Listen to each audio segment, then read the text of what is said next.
I wanted to get your impressions of the Sun Belt Conference. You've been through one season with it now. Is it unique in any way compared to other conferences you've been a part of? I hear a lot of people talk about the conference road trips just being brutal. It's a sort of a spread out conference geographically, I guess you could say. Is there anything unique to the style of play? Do you feel like it calls for certain types of players? Anything you have to keep in mind when you're recruiting in order to try to win the Sun Belt? Yeah, all very good questions. There's 32 Division I basketball conferences, and the Sun Belt this year ranked 13th out of 32. Conference USA is 14th, SoCon was 15th. The last 5 years, the Sun Belt is ranked anywhere between 12 and 15. So it's arguably definitely a top half of college basketball, but arguably sometimes the top third. And so it's very good coaches, very good players, and every school's trying to win. There's no school in the Sun Belt that is not putting resources and doesn't have a nice facility and doesn't have a lot to sell. So when teams have a lot to sell, they're going to get good players. And so we all from the Sun Belt should arguably get good players because we all have a lot to sell. And so there's no team at, quote, a disadvantage. There's no team that just, quote, doesn't have a great facility or doesn't have a great budget or whatever it may be. I think we're all comparable. I'm sure we're not all equal, but everybody's really trying to win. And so it makes it really challenging. The travel, I think the bigger conferences you go to, there's going to be travel. In the ACC, you're going to go from Boston College to Miami, Notre Dame to Georgia Tech, et cetera. The Pac-12, Washington State, all the way to Arizona. I just think the bigger conferences you play in, they're a little bit more spread out. And so the travel there were times where it was, challenging, but it wasn't detrimental, in my opinion. It wasn't like, Holly, this is just taking its toll on us. I didn't ever feel that way. It does, however, sometimes become a little challenging because we're 2 hours from Charlotte. And so when you've got a 1 o'clock flight, we're leaving here at 8:30, 9 a.m. And then, sometimes we're getting to a place at 5 to practice. And so we've been on the road since 8. And by the time you fly and get to the hotel and get to the gym. So those times, but that's part of it. We're kind of a no excuse program. But very good coaches, very good players. And, I think that hopefully our league continues to get a little bit more exposure in the ESPN package, because I think that on any given night, if you saw Appalachian State and Georgia Southern, or Appalachian State or Georgia State and Arkansas Little Rock, or just any game you want to throw out there, it's going to be very entertaining. I think it's like a mini SEC. It's a very athletic league. The footprint is very similar. I think the SEC is a very athletic league. I think the ACC is a very skilled league. And so for what we like, we value skill. That's just what I'm comfortable with. And so we hope to be one of the most skilled teams in the league. And so, yeah, it does go into how we recruit. And so we want to be hopefully a little bit different from other teams, but there's some skilled players in the Sun Belt as well. But overall, a very athletic conference. And so a lot of pressing, a lot of big zones, and but very, very impressed. Unfortunately, we won with the tournament 12 Sun Belt games, but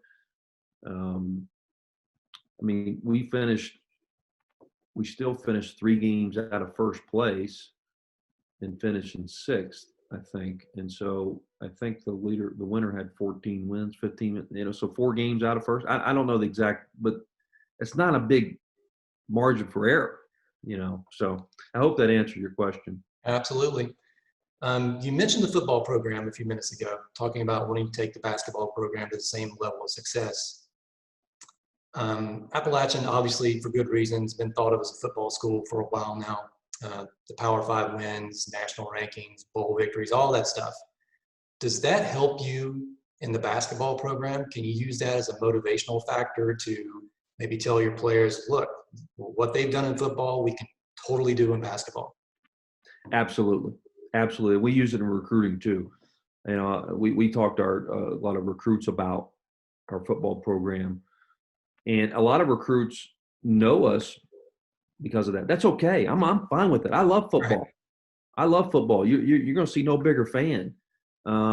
That the games and you know we had tons of recruits here at our football games. It's the more they win, the better it's better for us. And so we sell it all the time. And in fact, with our own team, we did a workout this year up at Sofield Indoor Stadium or Sofield Indoor Practice Facility. And one of the reasons I want to do that is I wanted our guys to see all those banners up there. And I wanted to show them that those just didn't hang up there by accident. That a lot of hard work, a lot of dedication, a lot of determination, a lot of sacrifice put up all those banners. But like it's a model of excellence. It's consistency. And so I think that's the next step for us. Yes, we were able to have a winning season this year. Can we do it again? Can we take it further? That's what our football team's been able to do. And that's certainly my vision here is to build a program that's built to last. You know, and I think that's what's great about our football program is here is it's been very consistent over the years and it's built to last. They've got a program. And from Jerry Moore to Coach Satterfield to Coach Drinkwitz and now to Coach Clark. And so it's very consistent and it's a true family and that's what we're striving to build. But absolutely, we sell it to recruits and because it gives us a big time college basketball feel. This is big time college athletics. And to me, big time is where you are. And so we always say, listen, look what our football team's doing. If our football team can do it, then we can do it. Right. And certainly there's been other sports been very successful here, but football has really, you know, helped put App State on the map. And now we want to, you know, when Billy Donovan went to Florida, Florida was known as the same thing. And not only was he able to get Florida basketball on a national map, he was able to win national championships. You know, I think Ohio State excels in both. You know, I think there's programs that excel in both, and certainly, without question, we use it to our own players. Hey man, they win, so can we. And they heard me say that a lot this year, but they also saw me support football in our program to the fullest. And our players are great about that. They're big football fans too, and when I say football fans, I'm talking about App State football fans. Like Right. we're you know, we're talking about it and watching it and constantly embracing it. Okay. You mentioned your recruits and using the football program to help you with recruiting. It looks like you have a really strong class of 2020 recruits coming in for this upcoming season. Just a really quick few words on each player. You've got CJ Huntley, Michael Eads, Xavier Brown, RJ Duhart, and Michael Almonacci. Hope I got that name right. I think that's all of them. You know what? I don't know if I can pronounce it right either. So it's okay. Okay. You know, Ken, we want to finish best in recruiting, not first. You know, we still got one more scholarship. I'm very picky with it. You know, I think any good organization it's about the people that come into the program that make the organization or make the program. And so we feel like we've got a lot of high character people, first of all, from great families, from great parents. And I think that's really how you help build a program. You start there. We certainly feel like we've got, you know, some talented players that fit what we do, starting with CJ Huntley. He's now 6'11". He just turned 18 in January, so hopefully he's still going. But he's just a very skilled basketball player. Can dribble, pass, and shoot. Can shoot the three. He's super athletic, but he just, you know, he can do some things at 6'11" that, you know, will really excite you. We signed a kid from Orlando, Michael Eads, who was 6'5". Another kid comes from a good family he's just another good basketball player. He can shoot the fire out of the ball. And so one of those things I talked about earlier, you improve your free throw shooting and three-point shooting by just recruit. You know, sometimes that just proves like recruiting can improve those things. But Michael's a kid that, not that it means anything, but he had offers from Wake Forest and Oklahoma State and several others. But he got hurt late in July, early August. And I remember calling his mom and him when he was in the hospital having surgery. And I said, hey, this changes nothing with how we feel about you. Well, I think it did affect how others felt about him. And so he said, I want to be with a coach that's going to be with me through the good and the bad. He came up and visited. Boone Magic worked well on him. He loved it. And so we were fortunate to get him. I wanted to balance some things out. Okay. I don't want to ever necessarily have too big of many freshmen coming in. I think that's challenging. I should have started with this. We also redshirted a kid last year, RJ Wilson from Raleigh, 6'7", 250. That's when you really get building a program, when you've got guys in your program committed to long-term. And so I knew with Isaac and Hunter, if they could stay healthy, they were going to probably play a lot. And so I didn't want to waste a year with RJ. He's a guy that, would have found him some minutes last year. But he's a guy that's now been in our program, understands what we're about, and he's gotten a year older. And so we've got a really good recruit already in our program with RJ Wilson. All right, so we went to CJ, we went to RJ and Michael Eads. Now we've got another Michael and another RJ. I've got to learn how to develop this system and come up with some names for these guys. And so we wanted to balance some things out, right? Didn't want to have too many freshmen. RJ Duhart was a high school qualifier out of South Florida. And so he's a junior college kid with 3 years left, which is even more intriguing. At 6'9", very talented, just moves well, scores the ball, rebounds, and gives us a little bit of an older. So we've got two older guys with RJ Wilson redshirting and RJ Duhart, two guys that are a year older. But RJ Duhart comes from Northwest Mississippi Junior College. We had a very good season, and we're very excited about him. Michael Almanassi is a guy that, we took a transfer, first of all, from James Madison to Sean Parker, who will set out this season. Deshaun's a guy that started 50 games at James Madison. He's a guy that we recruited out of high school, and so we had a relationship with him. And he's a guy that averaged 11 points a game at James Madison, 220 assists in 2 years. So he's just an elite point guard, alpha male personality. And so with him sitting out, I thought it was critical to balance out that with a graduate transfer. His first graduate transfer we were taken. But Michael Almanassi is a guy that started out his career at Division I Stony Brook. And with some coaching change, he went to play Division II basketball where he averaged 16 a game, shot 42% from three, very good assist turnover ratio, averaged 16 a game. I don't know if I mentioned that. And so he comes in as an older guy, a senior, to balance some things out, where it gives us another scholarship in 2021. And then also Xavier Brown. And so I coached, we've been able to, just like you and I are talking right now, this has been challenging for us to sign kids via Zoom.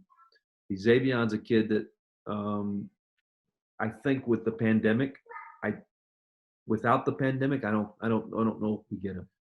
Yeah. And so I think it was because he would have been seen in the spring. He played on the 5th ranked high school team in America. And so he played with some very talented players and he excelled. He was still named player of the year in the Northern California area. When I coached out west for 6 years, I developed some contacts and relationships. And fortunately, some key relationships were all around this kid. And so it really made me feel comfortable with this kid, but he's an unbelievable kid. And I tell you what, he's a very exciting player, extremely athletic, extremely explosive, very good playmaker, and just another guy that'll be elite defensively. He's got a 6'8" wingspan, and so another guy with some length on the perimeter, but very, very excited about Xavier. And so once again, I briefly mentioned Deshaun Parker. He'll sit out this year. So we've been able to bring in with 3 high school kids, with a redshirt guy already in, with a grad transfer, with a junior college kid, and now a Division I transfer. It's really a hodgepodge of everything, and I think that's probably how it works best sometimes. With some good, healthy returners, some healthy balance of, a senior in Justin Forrest, a junior in Adrian Delphin, James Lewis, a sophomores in Donovan and Gregory and Kendall Lewis. And so balance is key.